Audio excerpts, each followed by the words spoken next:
बिस्मिल्लाहि वस्सलातु वस्सलामु अला रसूलिल्लाहि सल्लल्लाहु अलैहि वसल्लम। अस्सलाम वालेकुम। लाहौर रियल एस्टेट के यूट्यूब चैनल से Chaudhry Jamshed Rafiq. My contact number is +92 322 422 062।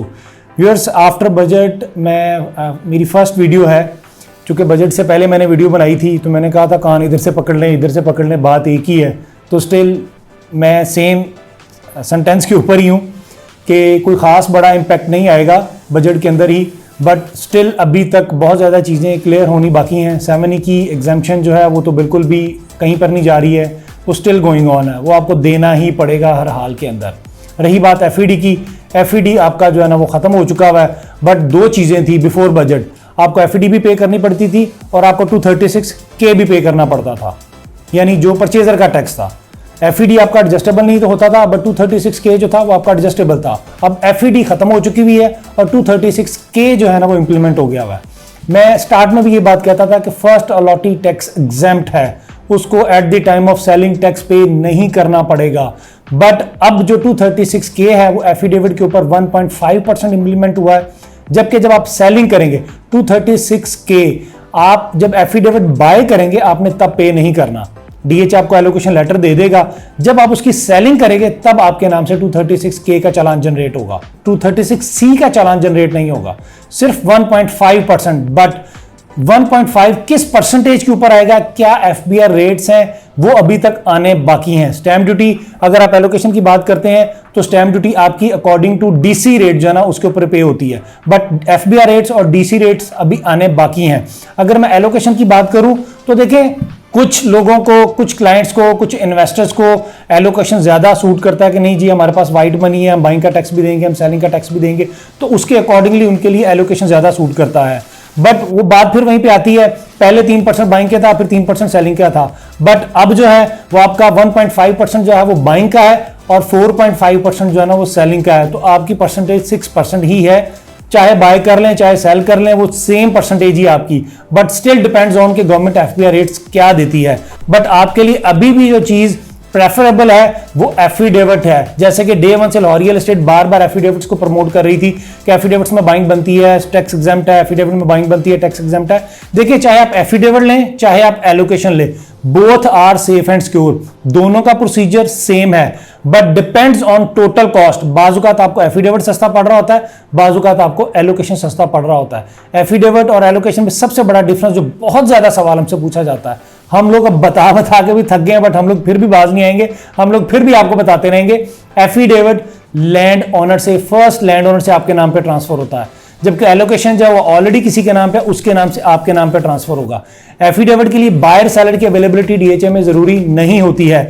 In case of allocation buyer और सेलर दोनों की अवेलेबिलिटी जरूरी होती है। इन केस ऑफ के बायर अगर ओवरसीज है फिर उसके डॉक्यूमेंटेशन चाहिए होंगे, CNIC, नाइको, पासपोर्ट, वीजा, कामा, लास्ट एंट्री, एग्जिट की स्टैंप और ऑन बेहाफ जिन्होंने भी बैठना है उनके पास अथॉरिटी लेटर होना चाहिए, तो ट्रांसफर प्रोसीड हो जाएगी। तो टोटल कॉस्ट की बात करें, आज की डेट में आपको एलोकेशन सस्ता पड़ रहा है।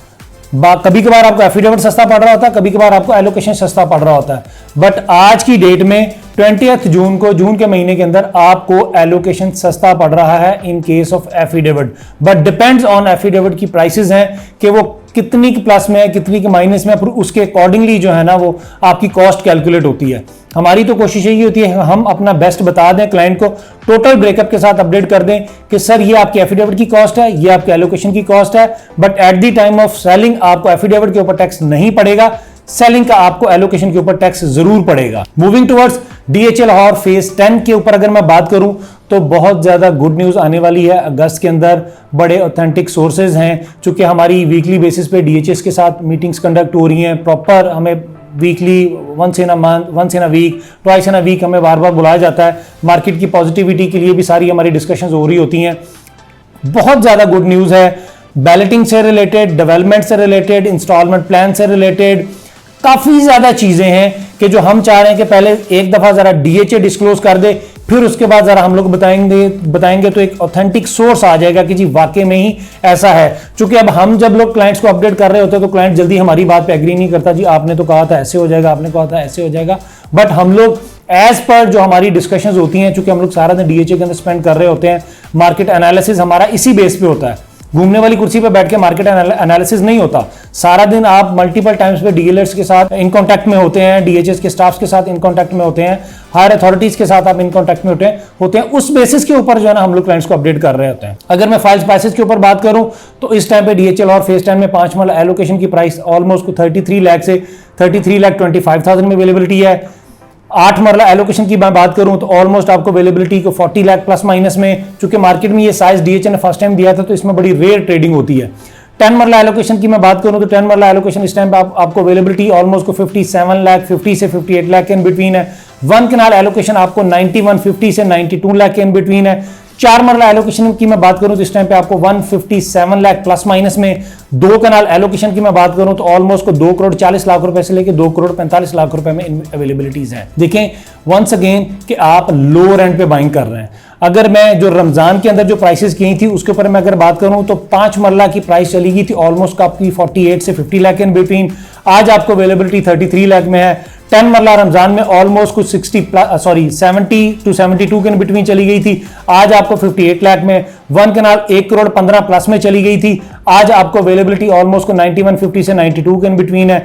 4 मरला कमर्शियल 2 करोड़ 20 लाख रुपए पे चला गया था, आज एलोकेशन आपको 157 लाख में अवेलेबिलिटी है। 2 कनाल ऑलमोस्ट को 280 से 290 के बिटवीन चली गई थी, आज आपको अवेलेबिलिटी 245 में है। तो देखिए आप सेफ बाइंग कर रहे हैं।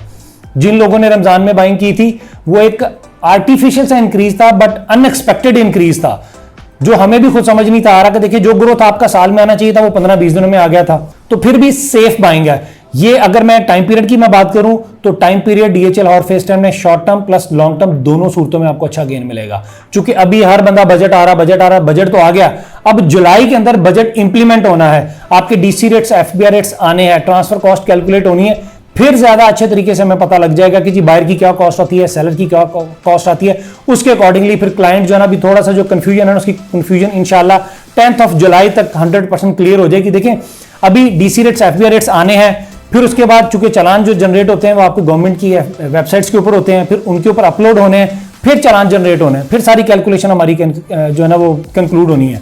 सो लाहौर रियल एस्टेट के प्लेटफॉर्म से डीएचएल और फेज 10 फाइल से रिलेटेड आपको कोई भी इंफॉर्मेशन चाहिए हो, आप बाइंग करना चाह रहे हो, सेलिंग करना चाह रहे हो, आप एनी टाइम मुझे कॉल कर सकते हैं। मैं अपना नंबर रिपीट कर देता हूँ +92 322 422 062।